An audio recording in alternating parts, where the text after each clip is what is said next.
After spending 9 days deep in the canyon, I spent a few days on the south rim to get the perspective from the top down, while my memory of the rafting trip was fresh. If you haven't seen it, I'll link to the videos below. This week, I wanted to share my thoughts on what makes a good photo by critiquing a few of my shots from the south rim. Yes, all of these have been edited, but not all are keepers. Let's jump right in and I'll explain. Let's start with these two photographs that I took at sunset from the south rim. Notice that the one on the left, there's very little light that is left actually hitting any of the rocks or the canyon walls. It's evident back here, but not so much here in the middle. So it's kind of flat. This one on the right, I took this photograph a few minutes earlier, just a few minutes. And notice how the sun is giving a lot more definition and a lot more contrast to all of these interesting rock formation. The shadows are deeper, and it's just, to me, this is just a much nicer photograph than the one on the left. So taking into account the two photographs, the one on the right is definitely, in my opinion, is the better photograph. I love the way the light is playing off of all the rocks, and I love the shadows that I get. And I like that the sky is a little bit more interesting. Now, this is a photograph that I really want to love, but I just don't. So let me tell you why. First, why I want to love it is I absolutely love this ridge, this whole line that goes from my bottom right all the way into the middle of the frame, and it points back to the upper left where the sunset is happening. Great color in my sky back here over on the left. And pretty much that's it. That's where everything starts to fall apart. And there's not enough to me to hold it all together. The most interesting part of the sky is pushed way over to the left. Over here on the right-hand side of the frame, there's just not that much going on. I mean, it's a lot of shadow. The sky's not that interesting. And I've got a pretty big blob of white that draws the eye down. So this huge rock down here on the bottom in the middle, the eye wants to go here instead of following this up until here. And again, the sky is kind of way off centered. So I adjusted the composition and I came away with this. In this composition, I fixed the problems that we were just talking about. I no longer have this huge white rock that's so distracting in the bottom of the frame. I also moved the great sunset that I had more front and center, and now the sky is interesting from left all the way to the right. It's just a beautiful sky, great sunset, and it's no longer just smooshed way over here to the left. I also added a framing element over here on the left. I've got a nice cliff face on the left, and then I kept the ridge line over here on the right, and I made it still kind of come out of the right corner.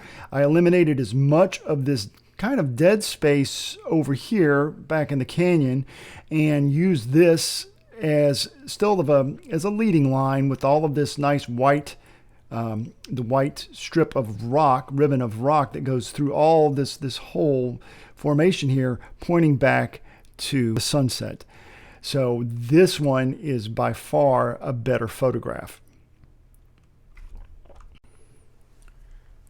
So when you go to the Grand Canyon, you might think that it's huge, I need to use a wide angle lens. And I totally disagree. I think that when you go ultra wide angle, for the most part at the Grand Canyon, what you come away with is something that looks small because all of the details start to vanish. So this is another sunset scene, and this one was shot at 105 millimeters. So this is the full frame of what you're seeing. And what attracted me to this was all of the ridge lines that are in the photograph. I absolutely loved it. I thought it was just gorgeous with it almost reminded me of like the Smoky Mountains with the little bit of haze in between each photograph and each ridge line. But it's not enough to really carry. And then down here at the very bottom, there's a whole lot of nothing. So what did I do? Let's make the good part better, and let's take the bad part, which is all of this over here to the left and all of this at the bottom and maybe even part of this and get rid of it. And so how do we do that? One thing we could do is we could crop. So originally I thought about just maybe cropping this in something like, maybe something like this, because these are the interesting parts of the photograph. This is a much better photograph. And then I waited just a little bit, swapped out my lens, and I came away with this. And the sky had gotten a little darker, so it was a lot more saturated. The sun was just, it set, and it was just turning the sky on fire. And going into 218 millimeters allowed me to not have to crop and to pull in a lot more detail on all of these rock faces and the shadows. So if I zoom in, you can see there's just a little bit of detail that's still visible there. Now, I haven't decided yet if I want to keep it this way or if I would rather just bring those shadows back down and make it more of a silhouette. But given the two photographs, I like this one much better. In this pano, I really like just the sky. I thought was very pretty. I liked the left-hand side of the frame.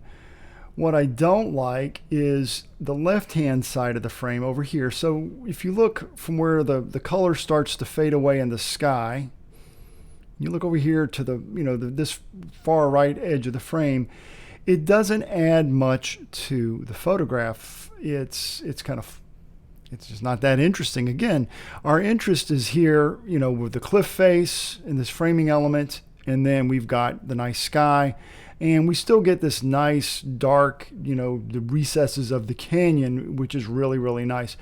So in order to fix that, what I did was very simple. I just cropped in, or actually I rotated my view just a little bit and zoomed in and didn't do a pano. And I came away with this. The thing that carries this photograph a lot is this sun star. That really carries it. It eliminates a lot of the dead space on the right-hand side of the frame that was present in the panorama. And it just focuses on the interesting aspects of the photograph. The sun is actually lighting up this tree here in the foreground a little bit. It's actually lighting up my foreground rock formation here just a little bit, bouncing off, getting some more light here on this because it was hitting the wall that was in front of me that was helping light this up as well. So that sun peeking out of the clouds really, really helped the lighting situation, and it gave a really gorgeous little sun star as it was peeking between that hole in the clouds. So overall, this photograph is a much stronger one than the panorama.